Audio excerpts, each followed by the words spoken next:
जो FIR दर्ज होती थी तो उसके कारण से पत्रकारों की मान्यता जो एक्रेडिटेशन है वो रद्द कर दी जाती थी।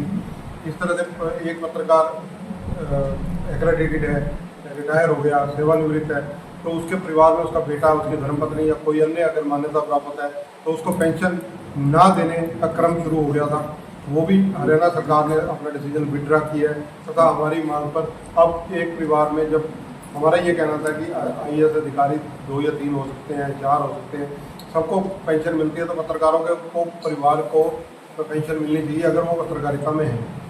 आजकल जो है पत्रकारों को लेकर काफ़ी समस्याएं हैं, क्या उम्र को लेकर हो, चाहे उनके कैशलेस सुविधा को लेकर हो, क्या उनकी समस्याओं को लेकर हो, तो उनको लेकर हमारा जो संगठन है वो क्या काम कर रहा है, क्या क्या ऐसी डिमांडें हैं जो सरकार के पास लंबित है और क्या कहें?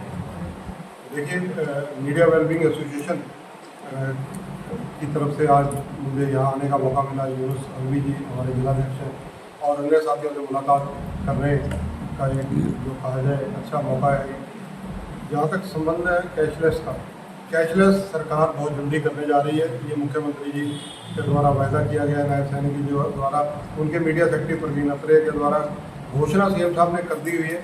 उसमें कुछ कागजों में दिक्कत थी, वो लगभग दिल्ली अधिकारियों की ड्यूटी लगी हुई है, वो पूरा कर रहे हैं और जल्दी ये कैशलेस वाली सुविधा मान्यता प्राप्त पत्रकारों के लिए हरियाणा में लागू हो जाएगी। लेकिन अब हमने इसके साथ साथ गैर मान्यता प्राप्त पत्रकारों के लिए भी हरियाणा सरकार से मांग की है, गुहार की है कि जैसे राजस्थान सरकार ने पत्रकारों को कैशलेस सुविधा सभी को देने की घोषणा की है, चाहे वो मान्यता प्राप्त पत्रकार हो या गैर मान्यता प्राप्त पत्रकार, तो इसलिए हरियाणा सरकार भी राजस्थान सरकार की तर्ज पर हमें ये मान्यता देने का जो है काम, और गैर मान्यता प्राप्त पत्रकार दोनों के लिए कम से कम कैशलेस सुविधा जल्दी देने की घोषणा करें।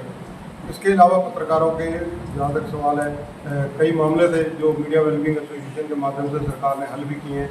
पत्रकारों के खिलाफ जो FIR दर्ज होती थी तो उसके कारण से पत्रकारों की मान्यता जो एक्रेडिटेशन है वो रद्द कर दी जाती थी। इस तरह से एक पत्रकार एक्रेडिटेड है, रिटायर हो गया, सेवानिवृत्त है, तो उसके परिवार में उसका बेटा, उसकी धर्मपत्नी या कोई अन्य अगर मान्यता प्राप्त है तो उसको पेंशन ना देने का क्रम शुरू हो गया था। वो भी हरियाणा सरकार ने अपना डिसीजन विड्रा किया है तथा हमारी मांग पर अब एक परिवार में, जब हमारा ये कहना था कि IAS अधिकारी 2 या 3 हो सकते हैं, 4 हो सकते हैं, सबको पेंशन मिलती है, तो पत्रकारों को परिवार को पेंशन मिलनी चाहिए अगर वो पत्रकारिता में है। सरकार ने वो मांगे हमारी मानी है। हमारी जो अन्य प्रमुख मांगे हैं, सबसे पहली आज की डेट में जो ज़रूरत है वो है कैशलेस सुविधा पत्रकारों को तुरंत मिलनी चाहिए, उसके लिए हम प्रयास कर रहे हैं। इसके अलावा पत्रकारों के जो और भी मुद्दे ज्वलंत उठते हैं, हम सरकार से का विषय तुरंत बात करते हैं। और जैसा कि हरियाणा के जो पुलिस विभाग हो, चाहे प्रशासनिक विभाग हो, इनके जो अधिकारी हैं, चाहे DGP शत्रुजीत कपूर जी हो, उनसे भी हम समय समय पर पत्रकारों की जो समस्याएं आती हैं वो अवगत कराते हैं। अब लोगों की भी कुछ समस्याएं हमें जाना चाहिए, तो वो भी उनके संज्ञान में जल्दी लाई जाएंगे, उनको भी ज्ञापन दिया जाएगा इस मामले में लिखित रूप से, ताकि पत्रकारों को जो मुँह और मेवात में काम कर रहे हैं उनको जो समस्याएं हैं उन समस्याओं का समाधान हो सके। पत्रकारों के लिए सर इनको खबर कवरेज करने के लिए जाना पड़ता है, लेकिन इनको टूल टैक्स जो है देना पड़ता है। सर टूल टैक्स के लिए क्या प्रावधान है, सर क्या जाना चाहिए ताकि इनका टूल टैक्स भी ना लगे? देखिए, टोल टैक्स को लेकर मीडिया वेलबींग एसोसिएशन पहले दिन से मांग उठाती आई है, लेकिन हरियाणा सरकार के स्तर पर ये नहीं होना।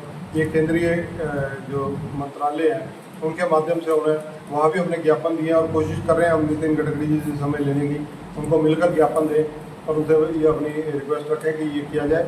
मीडिया वेलबींग के बारे में मैं आपको बताना चाहूँगा कि मीडिया वेलबींग एसोसिएशन ने हमारे हरियाणा के किसी भी पत्रकार का, चाहे वो हमारा संगठन से जुड़ा है या नहीं जुड़ा, आर्थिक मदद करने में, चाहे वो कैंसर से पीड़ित है, चाहे हृदय रोग से पीड़ित है या कोई भी समस्या किसी की हुई हो, हमेशा पहल की है। और हमने कभी भी किसी से व्यक्ति से चंदा नहीं लिया, ना पूंजीपतियों से लिया इस मामले में, ना अपने पत्रकार साथियों से किसी तरह की कोई आर्थिक मदद लेते हैं, ना जैसे कि पत्रकारों के हम इंश्योरेंस करवा रहे हैं।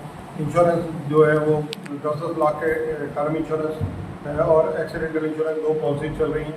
लगभग 1890 पत्रकारों की हरियाणा के अंदर इस वक्त एक्सीडेंटल पॉलिसी चल रही है और 340 के करीब जो है टर्म इंश्योरेंस पॉलिसी चल रही है। हम जिसका इंश्योरेंस करवाते हैं उनको रिन्यू भी कराते हैं, और हम किसी पत्रकार पर आर्थिक बोझ नहीं डालते, यानी उनसे 1 रुपया भी, एक सिंगल पाई भी नहीं लेते।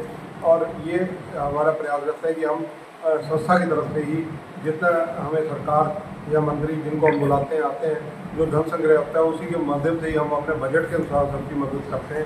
पूरी मदद, अगर किसी का मान लो 7 लाख खर्चा हुआ, सारे का सारा हम नहीं दे सकते, लेकिन हम 6वां हिस्सा, 7वां हिस्सा, 8वां हिस्सा जो भी है, जो संस्था की एक कमेटी बनाई हुई है जो निर्णय लेती है उस हिसाब से उसकी मदद की जाती है। आज मेवात में आप पधारे, कैसा महसूस कर रहे हैं?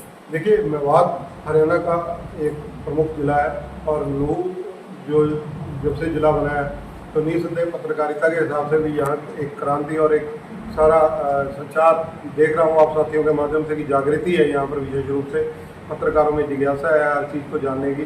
तो निसंदेह और चीज़ें बहुत कुछ है, क्योंकि ये दिल्ली के नज़दीक है और यहाँ अभी होनी चाहिए।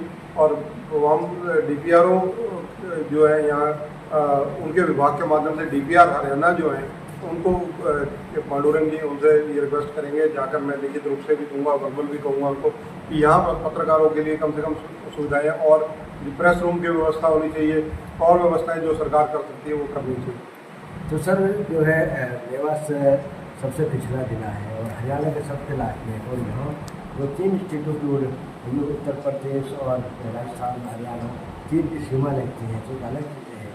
तो यहाँ पर पत्रकारों की इतना एजुकेटेड नहीं है। यहाँ पर ऐसा संगोष्ठी पत्रकारों को लेकर क्या संगठन को सोच रहा है कि यहाँ पर ऐसी संगोष्ठी की जाए जिसमें पलवल के गाँव फैजाबाद और मेवात के लिए पत्रकारों की संगोष्ठी की जाए?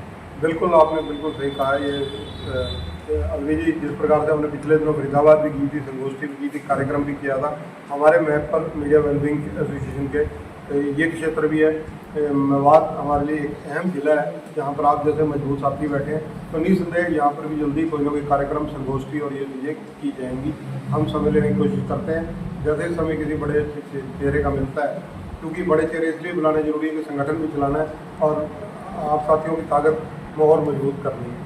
अभी तक कितने राज्यों में सर एसोसिएशन फैल चुका है? देखिए, हरियाणा, पंजाब, हिमाचल, दिल्ली, उत्तराखंड और जम्मू कश्मीर में इस वक्त संगठन पूरी तरह से खड़ा है। और ये संगठन जिसको कहा जाए कम और पारिवारिक माहौल में ज़्यादा सभी साथी हैं, दुख सुख के साथी हैं। हम संगठन जो है दुख सुख का एसोसिएशन यानी संग्रहण, आप सब साथियों का एक संग्रहण है ये। हम इसको यूनियन नहीं कहते, यूनियन और एसोसिएशन में भी फ़र्क है, इसीलिए इसको एसोसिएशन मीडिया वेलबींग एसोसिएशन नाम दिया गया है। इन स्टेट्स में अभी तक संगठन खड़ा हो गया।